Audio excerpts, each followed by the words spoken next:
अस्सलाम वालेकुम दोस्तों। दुनिया में मुल्क जी बदनामी तॾहिं थी जॾहिं पंजाब जे हिक इलाइक़े में मुख्तियारा माई सां पंचायत पारां जेका बरबरियत इंसानियत सोज़ कोशिश करे उनखे कपिड़नि खां आजो करे सरेआम जिरगे में उनजी न सिर्फ़ लॼ लुटी वई पर उन मज़लूम न्याणी खे बदतरीन तशद्दुद जो निशानो पिणु बणाए दुनिया में पाकिस्तान के भरपूर बदनाम करण की कोशिश कई वई। उन वाक़े खां अॻु मुख्तियारा माई के को भी फ़र्द याने असांजे मुल्क में न सुञाणींदो, छाकाणि त उहा हिकिड़े पुठिते पियल हिकिड़े ॻोठ में रहंदी हुई। पर जॾहिं जिरगे में संदसि लॼ लुटी वई, साणसि ज़ुल्म कयो वियो, साणसि इंतिहाई भयानक जेको बिहेवियर रखो वियो, उन मुख्तियारा माई के दुनिया में मुतारिफ़ भी करायो ऐं उन में हिम्मत ऐं हौसलो भी पैदा कयो। अॼु मुख्तियारा माई पाण सां थियल ज़्यादती ख़िलाफ़ जेको ऐलान जंग कयो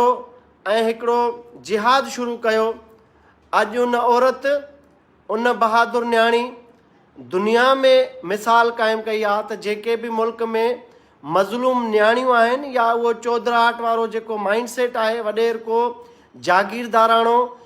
उन्हनि खे उन ललकारियो आहे ऐं उहो बहादुरी सां पंहिंजो हिकिड़ो किरदारु अदा करे पई।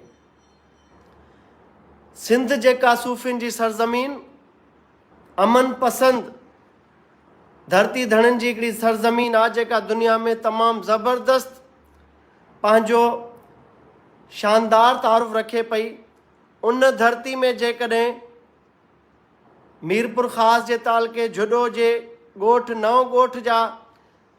चौधरी ऐं वॾेरे के सोच रखंदड़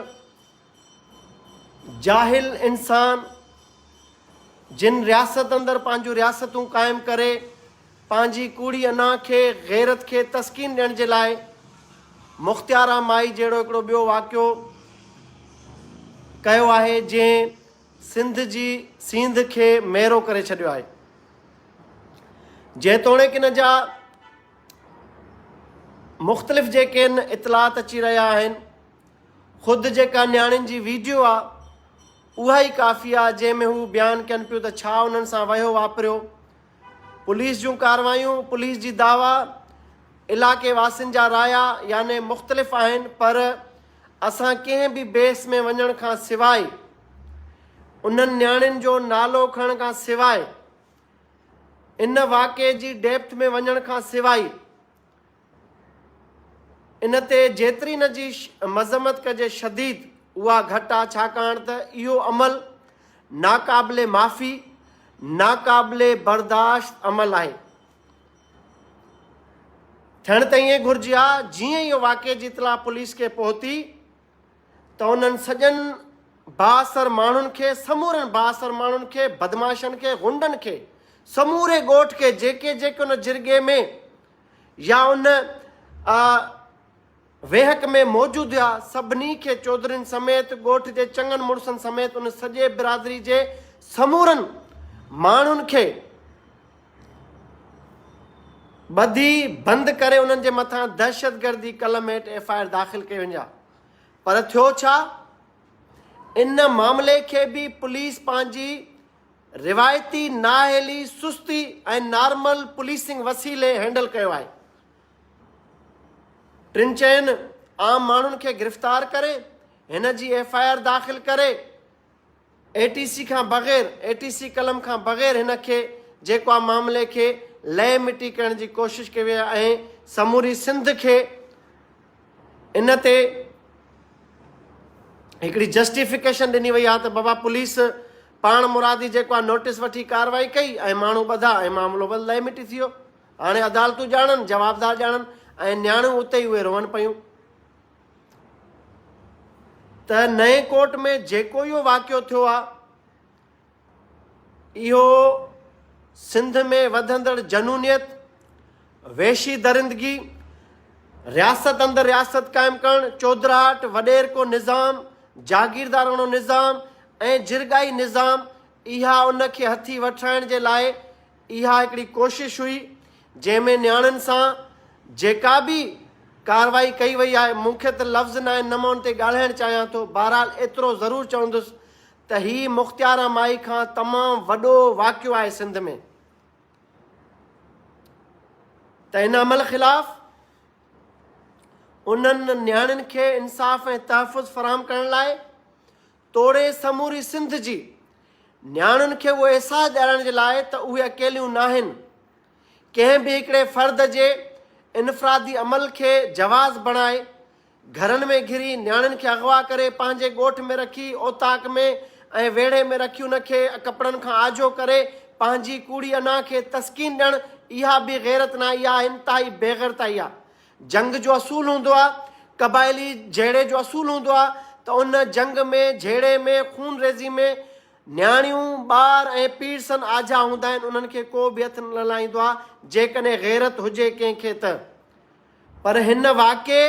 गैरत जा समूरा लीका लताड़े बेग़ैरताई ऐं बेहसी जा रिकॉर्ड टोड़े छॾिया आहिनि। इन अमल ख़िलाफ़ सिंध जो शऊर,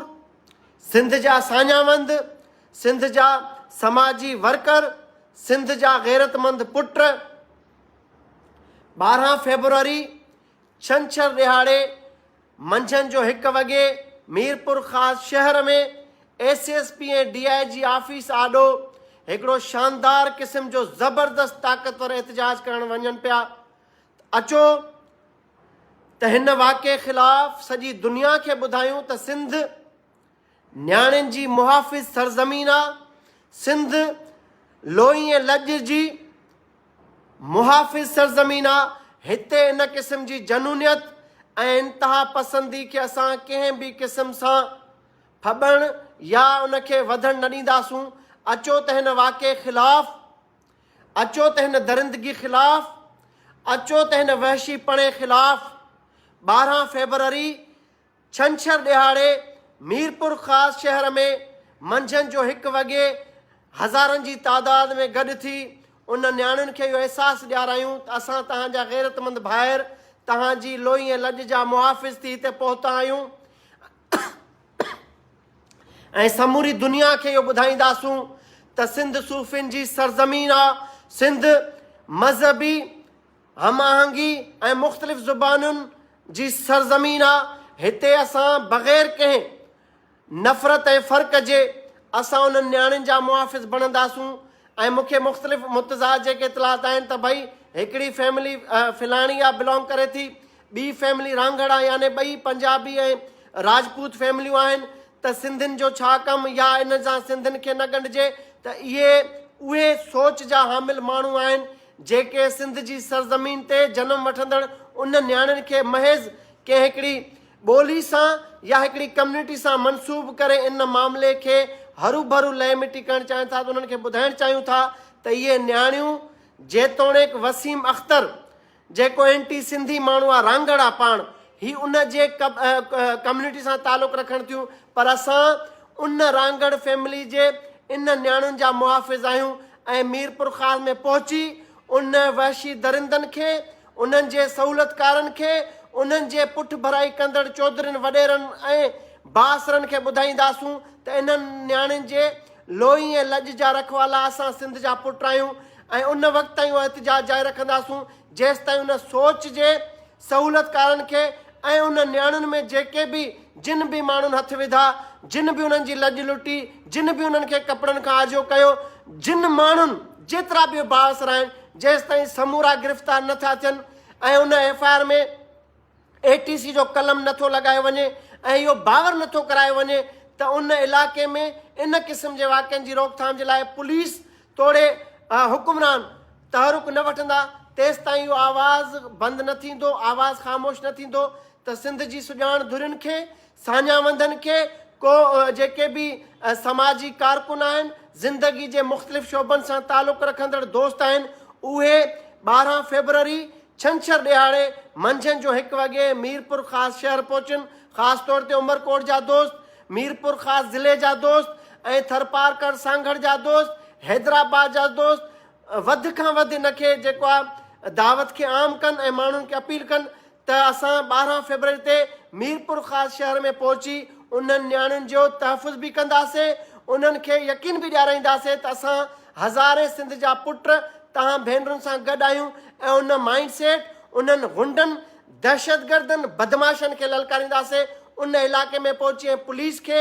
मजबूर कंदासीं त मजबूर थी करे पुलिस उन्हनि खे फौरी तौर ते जेके बास आहिनि उनखे गिरफ़्तार करे ATC जा कलम लॻाए। सिंध जो वॾो वज़ीर अञा अघोर निंड सुतल आहे, उतां जा चूंडियल नुमाइंदा अघोर निंड सुतल आहिनि, सिंध जा वज़ीर अघोर निंड सुतल आहिनि, इंतिज़ामिया मुकमल तौर ते सुतल आहे। उन्हनि खे जाॻाइण जे लाइ 2-3 ॾींहंनि में असां हिकिड़ो मोमेंटम पैदा कंदासीं ऐं समूरनि दोस्तनि खे हथ ॿधी अपील आहे त बग़ैर कंहिं सियासी फ़र्क़ जे